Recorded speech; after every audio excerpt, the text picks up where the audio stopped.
বড় পীর সাহেব কেবলা বলেছেন যে আমার আশিক ভক্তদেরকে আমি হেফাজত করে রাখি, তাদের প্রতি আমার নজর সবসময় দিয়ে রাখি। কেমন ভাবে নজর দিয়ে রাখি আমি কথা বলবো না, কিন্তু এখনই মোনাজাত দিয়ে দেবো।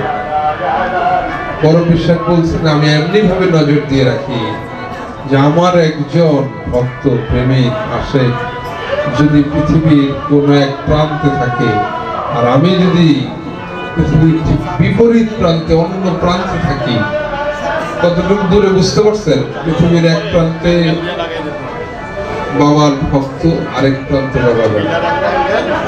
যদি এইভাবেও থাকে অবস্থান করি,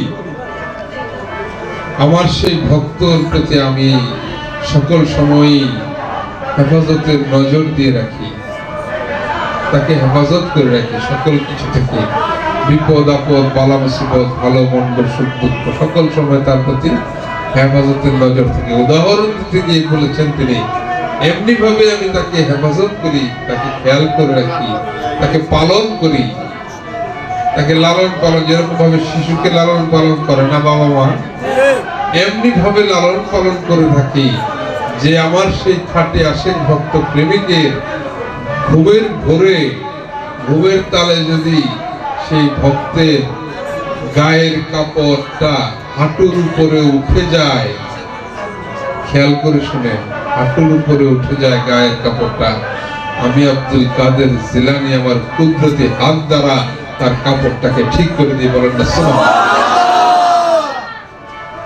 আপনি মুর্শিদ কিবলাকে ডাকবেন, তার কদমে আপনি নিজেকে জলাঞ্জলি দিয়ে দিবেন, বিলীন হয়ে যাবেন, মুরিদ হয়ে যাবেন। মুরিদ হওয়া মানে মরে যাওয়া।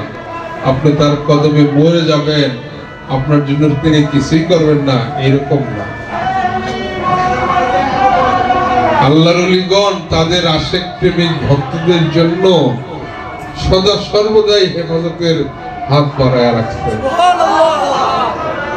বরং আশিকরা প্রেমিকরা যতটুকু স্মরণ করে তার চেয়ে বেশি মাসুক তার আশিকের জন্য চিন্তা করে। কিন্তু এখানে একটা কথা আছে, আপনি সেই প্রকৃত মুরিদ হইতে হবে, সেই জায়গায় সেই অবস্থানে চলে যেতে হবে যেখানে যাওয়ার পরে নিজের নিজ বলতে আর কোনো কিছুই থাকে না। সেই স্থানটায় যদি চলে যান তাহলে আপনার মুর্শিদ কিবলা আপনাকে এমনি ভাবে নজর করে রাখবে। বলুন না সুবহানাল্লাহ। অর্থাৎ আপনার ভালো মন্দ সুখ দুঃখ কোনো কিছু আর আপনার ভাবতে হবে না। ভাবনেওয়ালা আছে কে? ভাবনেওয়ালা আছে আপনার মাথার উপরে, আপনার মুর্শিদ কিবলা। ঠিক আছে, মুর্শিদ কিবলা ভাববেন এবং আপনাকে সকল বিপদ থেকে আল্লাহর রহমতে তিনি উদ্ধার করবেন। আল্লাহর রহমতে আল্লাহর মাধ্যমে উদ্ধার করবেন, তিনি ওসিলা হয়ে উদ্ধার করবেন। অতএব আমরা সকল সময় মনে রাখবো যে আমরা যে ডাক ডাকতেছি এমনি এমনি ডাকতেছি না, আল্লাহর ওলির ডাক ডাকতেছি, সেটার ফলাফল আমাদের জন্য অপেক্ষা করতেছে। কিন্তু আমাদের ডাকটা ভিতর থেকে, অন্তর থেকে, মহব্বত থেকে, প্রেম থেকে হইতে হবে।